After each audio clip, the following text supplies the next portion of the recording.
నమస్తే welcome to tea news నేను సింధూర ఇక అప్డేట్స్ చూసే ముందు హెడ్లైన్స్ చూద్దాం గుంపు మేస్త్రి పాలన అంటేనే రైతులు బాధపడుతున్నారు కాంగ్రెస్ కు ఓటేసిన వారు పశ్చాత్తాపడుతున్నారన్న కేటీఆర్ తుది దశకు యాసంగి సాగు సగం మందికే రైతు బంధు పెట్టుబడి సాయం కోసం ఎదురు చూస్తున్న అన్నదాతలు నిరుద్యోగులకు కాంగ్రెస్ ప్రభుత్వం టోకరా అందరికీ సర్కార్ కొరువులు ఇవ్వలేమన్న మంత్రి కోమటిరెడ్డి రాజేంద్రనగర్ అగ్రివర్సిటీ విద్యార్థినిపై పోలీసుల జులం నడిరోడ్డుపై కింద పడ్డ జుట్టుపట్టి ఈడ్చుకెళ్లిన వైనం టెస్ట్ పోరుకు సిద్ధమైన భారత్ ఇంగ్లాండ్ జట్లు ఉదయం 9 గంటలకు ఉప్పల్ వేదికగా తొలి మ్యాచ్ రైట్ ఇక అప్డేట్స్ చూద్దాం గుంపు మేస్త్రి పాలనలో అన్ని వర్గాలకు అన్యాయం జరుగుతోందని కేటీఆర్ మండిపడ్డారు కాంగ్రెస్ పాలనలో రైతులు బాధపడుతున్నారని దుయ్యబట్టారు కేసీఆర్ గతంలో వారం రోజుల్లో రైతు బంధు వేశారని గుర్తు చేశారు రైతు భరోసా పేరుతో రేవంత్ రెడ్డి దావోస్లో పచ్చి అబద్ధాలు మాట్లాడారని కేటీఆర్ నిప్పులు చెరిగారు మొన్న కాంగ్రెస్ కు ఓటేసిన వాళ్ళల్లో చాలా మంది ఇప్పటికే పశ్చాత్తాప పడుతున్నారు బాధపడుతున్నారు ఊళ్ళల్లో రైతులు బాధపడుతున్నారు ఇదేమిరా నాయన కేసీఆర్ ఉన్నప్పుడు వారం రోజులలో 10 రోజులలో రైతు బంధు వస్తుండే ఇదేం గుంపు మేస్త్రి పాలనరా నాయన ఇప్పటివరకు రైతు బంధు దిక్కులేదు ముఖ్యమంత్రి పదవి చేయడానికి అనుభవం ఉందా అంటే ఏమన్నాడు రేవంత్ రెడ్డి గారు గదేం పదవే గుంపు మేస్త్రి లెక్క ఒకడు సున్నం కొడతాడు ఒకడు సిమెంట్ వేస్తాడు నేను గిట్ల అంటే అయిపోతుంది అన్నాడు అదే టూత్ పాలిష్ లెక్క ఏమున్నది అన్నాడు అందుకే అనుభవం లేదు కాబట్టి అనుభవం ఉన్న కేసీఆర్ గారు ఏం చేసిండు పైస కూడబెట్టి 7,500 కోట్లు జమ చేసి 70 లక్షల మంది రైతులకు వారం రోజుల్లో వాళ్ళ ఖాతాల్లో టింగు మనం అడుకుంటా వారం రోజులలో రైతు బంద్ చేసిన నాయకుడు కేసీఆర్ గారు గుంపు మేస్త్రి గారు పాపం డిసెంబర్ 3 ముఖ్యమంత్రి అయినాక ఈ రోజు వరకు రైతు బంద్ ఏయానా తెలుస్తలేదు వద్దా తెలుస్తలేదు కానీ విదేశాలకు పోయి మాత్రం పచ్చి అబద్ధాలు చెప్తాడు నేను రైతు భరోసా చాలు చేసినా అది రైతు భరోసా అనట దాని పేరు మొన్న చెప్తాడు దావోస్లా పచ్చి అబద్ధం రైతు భరోసా చాలా అయ్యిందా రైతు భరోసా అంటే 15,000 వేయాలి కదా మరి ఒక పంటకు 7,500 వేయాలి కదా ఒక కాలానికి వేసిండా మరి రైతు భరోసా అని చెప్పి రైతు బంధు పేరు మార్చి ఇవాళ డూప్లికేట్ మాటలు మాట్లాడుతాడు గుంపు మేస్త్రి గారు దావోస్లా రైతు బంధు రాలేదంటే చెప్పుతో కొడతామని కోమటిరెడ్డి దుర్భాషలాడుతున్నారని కేటీఆర్ మండిపడ్డారు అన్నదాతలంతా కాంగ్రెస్ ప్రభుత్వంపై ఆగ్రహంతో ఉన్నారని గుర్తు చేశారు 2 లక్షల రుణమాఫీ ఏమైందని కడిగి పాడేశారు హస్తం నేతలు డైలాగులు కొట్టడం తప్ప ప్రజలకు చేసిందేమీ లేదని దుయ్యబట్టారు రైతు బంధు వేయని కాంగ్రెస్ కు తగిన బుద్ధి చెప్పేందుకు ప్రజలంతా సిద్ధంగా ఉన్నారని కేటీఆర్ తేల్చి చెప్పారు రెడ్డి గారు మాట్లాడింది మీరు చూసే ఉంటారు రైతు బంధు పడలేదు అని ఎవడన్నంటే చెప్పు తీసి కొడతా అంటుండు రైతు బంధు పడలేదు అని ఎవరన్నంటే చెప్పు తీసి కొడతా ఇది మన గౌరవ మంత్రివర్యులు కోమటిరెడ్డి వెంకటరెడ్డి గారి మాట అన్నవారు మీరు చెప్పుతూ కొట్టండి ఇవాళ రైతు బంధు ఎత్తలేడు రేవంత్ రెడ్డి ఇవాళ ఎక్కలేడు రేవంత్ రెడ్డి గారు ఏమంటారు చెప్పు తీసుకొని కొడతాం చూడన్న మళ్ళా మాట అంటే ఆయననేమో కాంగ్రెస్ మంత్రి ఈయననేమో కాంగ్రెస్ ప్రచార కమిటీ అధ్యక్షుడు మల్లన్న ఇద్దరు కూడా ఏమంటారు చెప్పు తీసి కొడతాము రైతు బంధు పడలేదంటే అంటుంది ఇవాళ నేను రాష్ట్రంలో ఉన్న 70 లక్షల మంది రైతులను అడుగుతున్నా ఎవరెవరికైతే రైతు బంధు పడలేదో వాళ్ళని ఆలోచించమని అడుగుతున్నా వీళ్ళని ఏ చెప్పుతోని కొట్టాలి రైతు బంధు ఏ వాళ్ళని ఆలోచించమని అడుగుతున్నా చెప్పుతోని కొడతారా ఓటుతోని కొడతారా మీ ఇష్టం చెప్పుతోని కొడతారా ఓటుతోని కొడతారా ఈ ప్రభుత్వాన్ని మీ ఇష్టం కేసీఆర్ ఉన్నప్పుడు వారం రోజులు వేసిండెట్లా వీళ్ళకు 2-3 నెలలైనా ఎందుకు వేయలేదు ఆలోచించమని చెప్పి నేను కోరుతున్నా రైతులు ఆల్రెడీ మంట మీద ఉన్నారు క్వింటాల్కి 500 బోనస్ అన్నాడు ఇచ్చిండా రేపు ఇస్తాడా ఏప్రిల్లో ఇయ్యకపోతే రైతులు ఊకుంటారా సీరిసింత గట్టరు 500 బోనస్ క్వింటాల్కు మర్చిపోవద్దు తమ్ముళ్ళు 500 బోనస్ ఇచ్చి తీరాలి ఇయ్యకపోతే వాళ్ళ తరఫున మనమే గర్జించాలి మనమే యాద్ చేయాలి 2 లక్షల రుణమాఫీ అన్నాడు డిసెంబర్ 9 నాడు సోనియమ్మ జన్మదినం 2 లక్షల రుణమాఫీ రైతులు మీరు పోయి ఉరికి తెచ్చుకోండి ఇప్పటిదాకా తీసుకొని వాళ్ళు ఉంటే డిసెంబర్ 8 దాకా ఓన్రి పోయి తెచ్చుకోండి నేను సంతకం పెడతా అన్నాడు డిసెంబర్ 9 పోయింది జనవరి 9 వెయింది, ఫిబ్రవరి 9 వస్తాంది. చేస్తాడా? చెయ్యడు, శాత కాదు. ఎందుకంటే గుంపు మేస్త్రి గారికి ఇదివరకు పనిచేసిన తెలివి లేదు. ఏదో ప్రతిపక్షంలో ఉన్నప్పుడు డైలాగులు కొట్టుకుంటూ అవతల పడ్డాడు.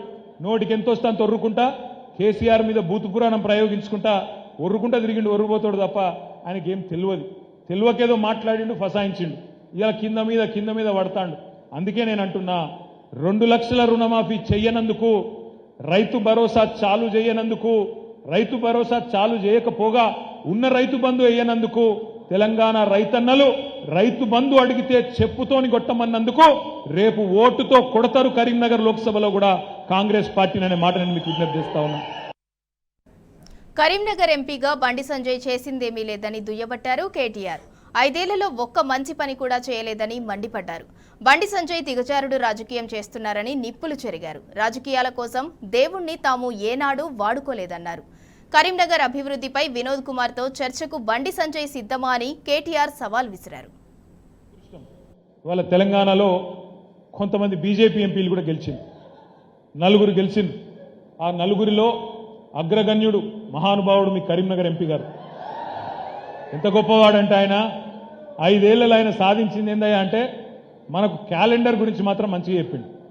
అన్నా ఈరోజు ఏం వారం అన్నా, ఏ జగన్ మొత్తమన్నా నెక్స్ట్ ఏ వారమన్నా, ఏ జగన్ మొత్తమన్నా నెక్స్ట్ ఏ వారమన్నా, ఏ జగన్ మొత్తమన్నా నెక్స్ట్ ఏ వారమన్నా, ఏ జగన్ మొత్తమన్నా. ఈరోజు ఏం వారం అన్నా, రేపు ఏం వారం అన్నా. దీపాటి దానికి క్యాలెండర్ కొనుక్కుంటే అయిపోతున్నా కరీంనగర్ వాళ్ళు. మీరు ఎంపీ ఎందుకు మీకు? నేనేమంటున్నా ఇప్పుడు బండి సంజయ్ గారు మాట్లాడినా, బీజేపీ వాళ్ళు మాట్లాడినా ఎట్లుందంటే, వాళ్ళు వచ్చినాకనే మనకు బొట్టు పెట్టు నేర్పించిండ్రు, వాళ్ళు వచ్చినాకనే మనకు గుళ్ళకు పోవడం అనేది అలవాటైంది, వాళ్ళు వచ్చినాకనే దేవుణ్ణి వాళ్ళే కొత్తగా ఏదో మనకు పరిచయం చేసిండ్రు అన్నంత బిల్డప్ ఇస్తారు. నేను ఒకటే మిమ్మల్ని కోరేది, మనం కూడా హిందువులమే, మనం కూడా హిందూ ధర్మాన్ని బలంగా నమ్మేటోళ్ళమే. కానీ వాళ్ళ లెక్క రాజకీయం కోసం మాత్రం దేవుణ్ణి ఎన్నడూ వాడుకోలేదు. యాదాద్రి లక్ష్మీ నరసింహస్వామి దేవాలయాన్ని ప్రపంచమే అబ్బురపరిచే విధంగా కట్టినా దాన్ని రాజకీయం చేయాలని చెప్పి కేసీఆర్ గారు ఎన్నడూ కూడా ప్రయత్నం చేయలేదు. దేవుణ్ణి, ధర్మాన్ని శ్రద్ధతోని, అకుంఠితమైన భక్తితోని కొలిచే వాళ్ళు దేవుణ్ణి రాజకీయాల్లో గుంజరు. ఇవాళ దిగజారుడు రాజకీయం చేస్తున్నారు బండి సంజయ్ గారు. ఒకసారి మీరు ఆలోచన చేయండి, 5 ఏళ్లలో కరీంనగర్ పార్లమెంట్ సభ్యుడిగా బండి సంజయ్ గారు కరీంనగర్ పార్లమెంటుకి ఏం చేసిండు? ఈ ప్రశ్నకు సమాధానం చెప్పే సత్తా ఉందా? నేను డిమాండ్ చేస్తున్నా, కరీంనగర్ వేదికగా బండి సంజయ్ గారిని సవాల్ చేస్తా ఉన్నా. బండి సంజయ్ గారు, స్థలం మీరు చెప్పండి, టైం మీరు చెప్పండి, మీరు ఎక్కడికి చెప్తే అక్కడికి మా వినోదన్న వస్తాడు. వినోదన్నతోని ముఖాముఖి బహిరంగ చర్చకు రా. నువ్వేం చేసినావు నీ 5 ఏళ్లు ఎంపీగా కరీంనగర్ లోక్సభ స్థానానికి? వినోద్ కుమార్ గారు ఏం చేసిండ్రో సవాల్ విసురుతా ఉన్నాం. బీఆర్ఎస్ తరఫున రా, చెప్పు. వచ్చి కావాలంటే మేమే హాల్ బుక్ చేస్తాం, మేమే మొత్తం ఇంతజాం చేస్తాం. రా, వచ్చి మా వినోదన్నతోని ఒక్క డిబేట్లో, సబ్జెక్ట్ కూడా నీ ఇష్టం, హిందీయా, ఇంగ్లీషా, తెలుగా, నీ ఇష్టం. ఏం మాట్లాడతారు పోయి నాకు అర్థం కాదు. రాష్ట్రంలో యాసంగి రైతు బంధు నిధులు జమ అయోమయంగా మారింది. యాసంగి సాగు తుది దశకు చేరుకుంటున్నా పెట్టుబడి సాయం సగం మందికి కూడా అందలేదు. కేవలం 2 ఎకరాల వరకు భూమి ఉన్న రైతులకే పంట పెట్టుబడి అందటంతో మిగిలిన రైతులు ఆశగా ఎదురు చూస్తున్నారు. నాటేసి 15 రోజులైనా సాయం అందకపోవడంతో అన్నదాతలు ఇబ్బందులు పడుతున్నారు.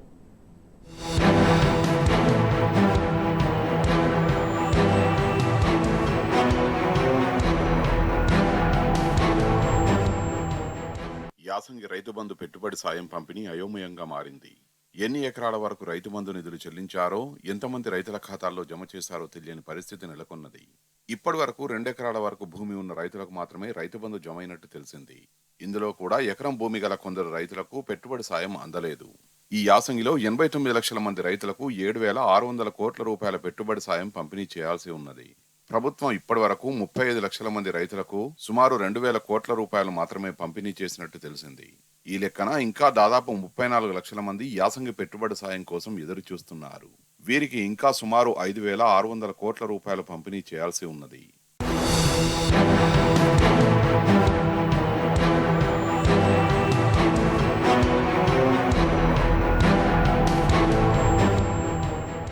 రాష్ట్రంలో ఇప్పటికే యాసంగి సాగు తుది దశకు చేరుకుంటున్నది. అయినప్పటికీ రైతు బంధు సాయం అందకపోవడంతో రైతులు పెట్టుబడికి డబ్బులు దొరక్క ఇబ్బందులు ఎదుర్కొంటున్నారు. రైతు బంధు నిధుల కోసం ఆశగా ఎదురు చూస్తున్నారు. నాటేసి 15 దినాలైనా రైతు బంధు రాలేదని రైతులు వాపోతున్నారు. పొలానికి ఎరువులు మందులు కొనాలంటే డబ్బులు లేక ఇబ్బందులు పడుతున్నామని దుకాణం సేటు ఉద్దర ఇస్తలేడంటున్నారు. సొసైటీలో కూడా పైసలు ఇస్తేనే మందు బస్తా ఇస్తుండ్రు. కేసీఆర్ ఉన్నప్పుడు సమయానికి పెట్టుబడి సాయం ఇవ్వడం వల్ల ఎవరికి చేయి చాపకుండా నాట్లేసినమని ఇప్పుడు చాలా కష్టంగా ఉన్నదంటున్నారు అన్నదాతలు.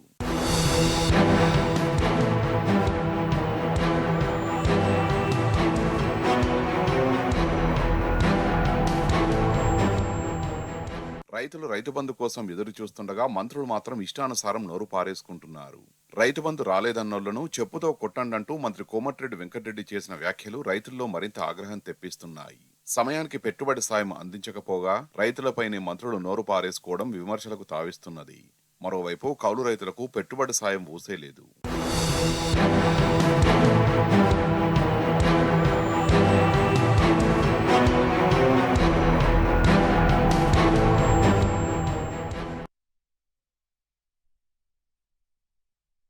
సింగరేణిలో జూనియర్ అసిస్టెంట్ క్లరికల్ గ్రేడ్ 2 ఉద్యోగులకు చేదు అనుభవం ఎదురైంది. అదేదో సినిమాలో వన్ డే ముఖ్యమంత్రిలాగా వీరికి వన్ డే జాబ్ ఇచ్చి ఆ తర్వాత పోస్టింగ్లను నిలిపివేసింది సింగరేణి సంస్థ. పరీక్షలో మెరిట్ సాధించిన 146 మందికి పోస్టింగ్ ఇచ్చినట్లే ఇచ్చి నిలిపివేసింది. అయితే దీని వెనుక కాంగ్రెస్ కుట్ర ఉందని తెలుస్తోంది.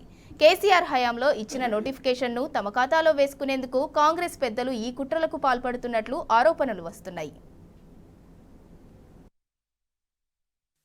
సింగరేణి సంస్థ జూనియర్ అసిస్టెంట్ క్లరికల్ గ్రేడ్ 2 పోస్టులకు 2022 జూన్లో నోటిఫికేషన్ ఇచ్చింది.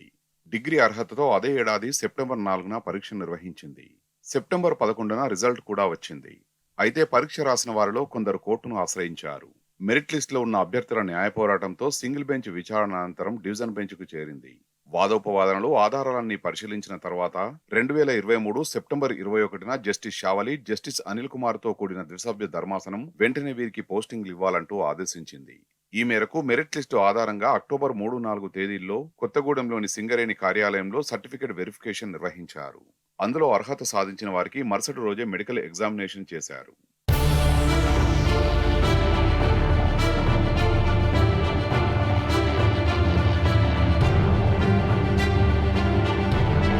అయితే అన్ని సజావుగా జరుగుతున్నాయనుకున్న సమయంలో సింగరేణిలో అంతర్గత బదిలీలు, ఉద్యోగులకు కౌన్సిలింగ్లు అని చెప్పి కొంత ఆలస్యం చేశారు అధికారులు. ఈ క్రమంలోనే అసెంబ్లీ ఎన్నికల కోడ్ వచ్చింది. ఆ ఎన్నికలు పూర్తయ్యాక డిసెంబర్ 11న 146 మందిని ఎంపిక చేసి కౌన్సిలింగ్ నిర్వహించారు. అదే రోజు మెరిట్ ప్రకారం ఏరియాలో అలాట్ చేసి జాయినింగ్ ఆర్డర్లు ఇచ్చారు. అప్పుడే సింగరేణి ఎంప్లాయ్మెంట్ కోడ్ జనరేట్ అయింది. ఉద్యోగం పొందిన అభ్యర్థులు 18న కేటాయించిన ఏరియాల్లో జీఎంలకు రిపోర్ట్ చేశారు. వారికి సెక్షన్లు కూడా అలాట్ చేశారు. దీంతో డిసెంబర్ 19న వాళ్ళంతా విధులు నిర్వహించారు. మస్టర్ కూడా పడింది.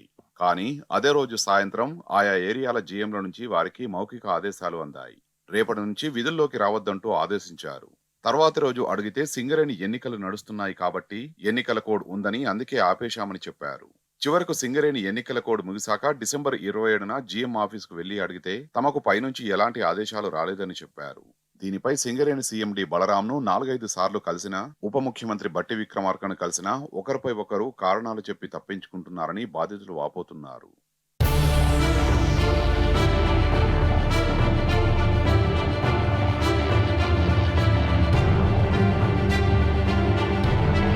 ఉద్యోగాలు పొందిన 146 మందిలో 29 మంది కోఆపరేటివ్ బ్యాంకుల్లో, వివిధ శాఖల్లో జూనియర్ అసిస్టెంట్లు, పంచాయతీ, మున్సిపల్ శాఖల్లో వివిధ హోదాల్లో ప్రభుత్వ ఉద్యోగులుగా ఉన్నారు.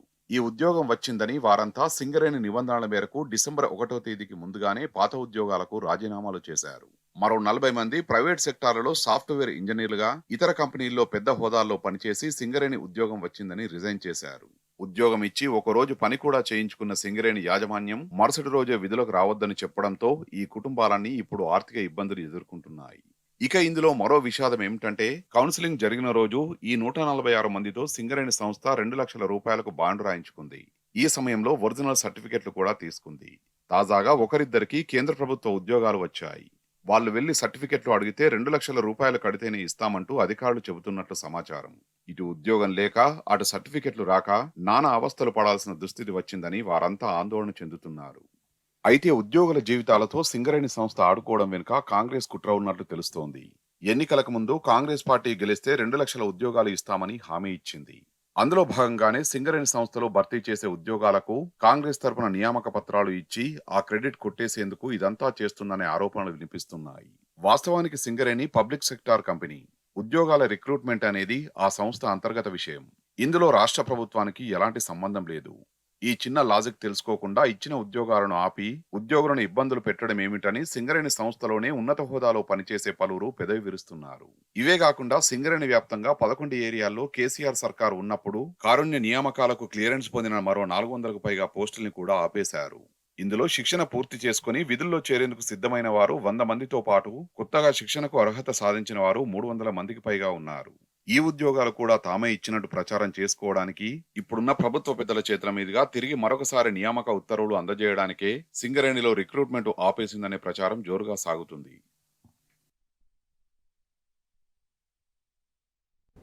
రాష్ట్రంలో ఫ్రెండ్లీ పోలీసింగ్ మాయమైంది. సమైక్య పాలనలో తెలంగాణ ఉద్యమకారులపై విరుచుకుపడిన కాకీల కాఠిన్యం మళ్లీ విజృంభిస్తుంది. ఒకవైపు నిరసనలు చేసుకోవచ్చు అని చెబుతూనే మరోవైపు అన్యాయాన్ని ప్రశ్నిస్తున్న వారిని అనగదొక్కుతున్నారు. తాజాగా రాజేంద్రనగర్లో ఓ యువతిపై పోలీసులు దౌర్జన్యానికి దిగారు. హైకోర్టు నిర్మాణానికి వ్యవసాయ వర్సిటీ భూములు ఇవ్వొద్దంటూ నిరసన చేపట్టిన యువతిని జుట్టు పట్టుకొని ఈడ్చుకెళ్లారు. వైరల్గా మారిన ఈ వీడియో చూసి ప్రజలు తీవ్రంగా మండిపడుతున్నారు.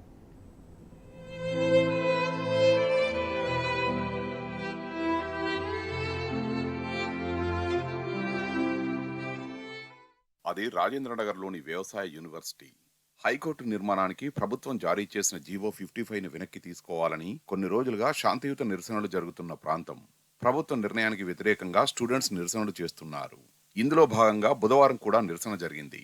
సమయం మధ్యాహ్నం 1 గంట సమయంలో ఒక విద్యార్థిని యూనివర్సిటీ భూములను హైకోర్టుకు ఇవ్వొద్దంటూ ఉపన్యాసం కూడా ఇచ్చింది. అదిగో అప్పుడే పోలీసులు రంగప్రవేశం చేశారు. శాంతియుతంగా నిరసన చేస్తున్న విద్యార్థుల్ని చెదరగొట్టారు.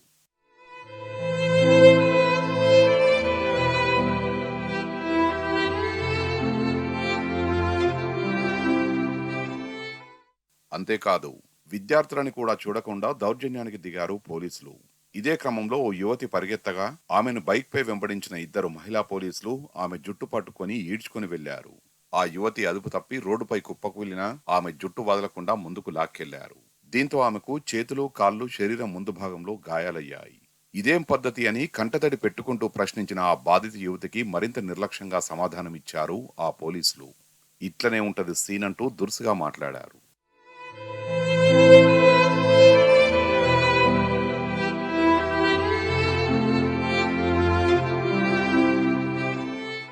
ఇక తాజా ఘటనపై ప్రజలు తీవ్రంగా మండిపడుతున్నారు.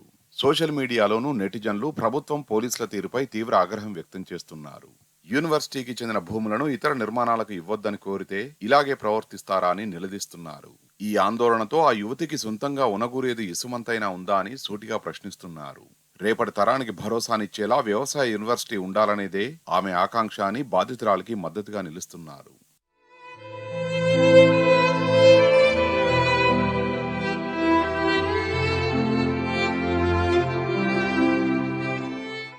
అయినా ఎవరైనా తమ నిరసన తెలపవచ్చని సీఎం రేవంత్ చెబుతున్నారు.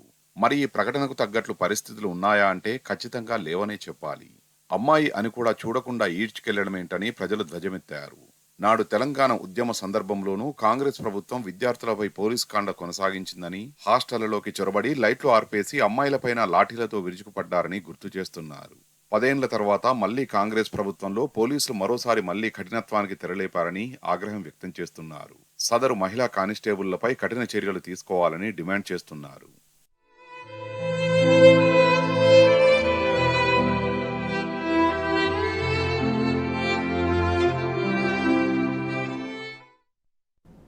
ఇక్కత్ వస్త్రాల పేరుతో జరుగుతున్న నకిలీ దందాను విజిలెన్స్ అండ్ ఎన్ఫోర్స్మెంట్ అధికారులు బట్టబయలు చేశారు.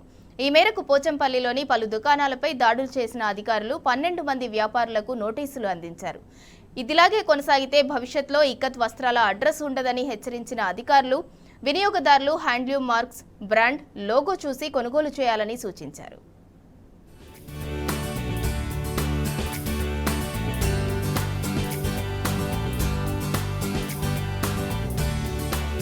యాదాద్రి భువనగిరి జిల్లా భూదాన్ పోచంపల్లిలో నకిలీ ఇక్కత్ చీరల దందా చేస్తున్న వ్యాపారులపై ఉక్కుపాదం మోపారు విజిలెన్స్ అండ్ ఎన్ఫోర్స్మెంట్ అధికారులు. వస్త్ర దుకాణాలపై ఏకకాలంలో 15 బృందాలు దాడి చేసి బండారం బయటపెట్టాయి. ఒరిజినల్ పోచంపల్లి ఇక్కత్ చీరల డిజైన్లను కాపీ కొట్టి ప్రింటెడ్ రూపంలో మరమగ్గాలపై తయారు చేసి అమ్ముతున్న వారికి నోటీసుల్ని అందజేశారు. నకిలీ ఇక్కత్ చీరల్ని స్వాధీనం చేసుకున్నారు.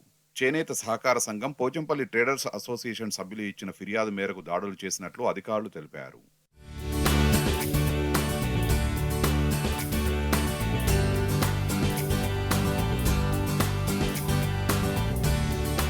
చేనేత హస్తకళలకు ప్రతిభకు నిలయమైన పోచంపల్లిలోనే నకిలీ ఇక్కత్ చీరలు అమ్మడం దౌర్భాగ్యమని విజిలెన్స్ అధికారులు ఆగ్రహం వ్యక్తం చేస్తున్నారు.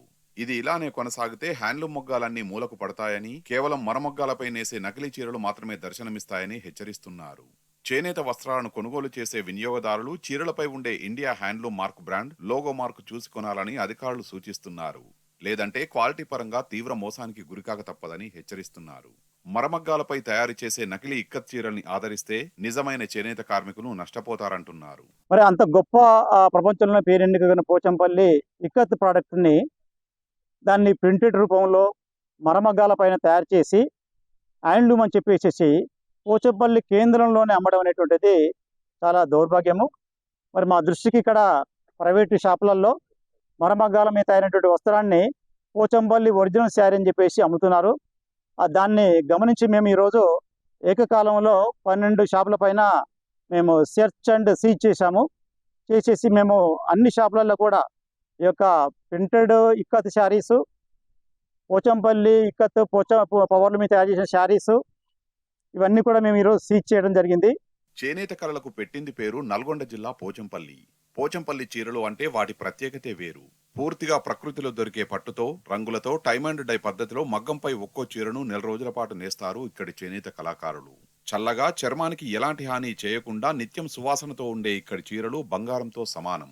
అందుకే చేనేత రంగంలో మొగ్గాలపై నేసే 11 ఐటమ్స్ ను గుర్తించి ప్రత్యేక గుర్తింపు ఇచ్చింది కేంద్ర ప్రభుత్వం. అందులో పోచంపల్లి ఇక్కత్ చీరలు ఒకటి. అంతేకాకుండా దేశంలో మొట్టమొదటిసారి 1999లో పోచంపల్లి ఇక్కత్ చీరలకు భౌగోళిక గుర్తింపు హక్కుల్ని కూడా కేంద్రం కల్పించింది.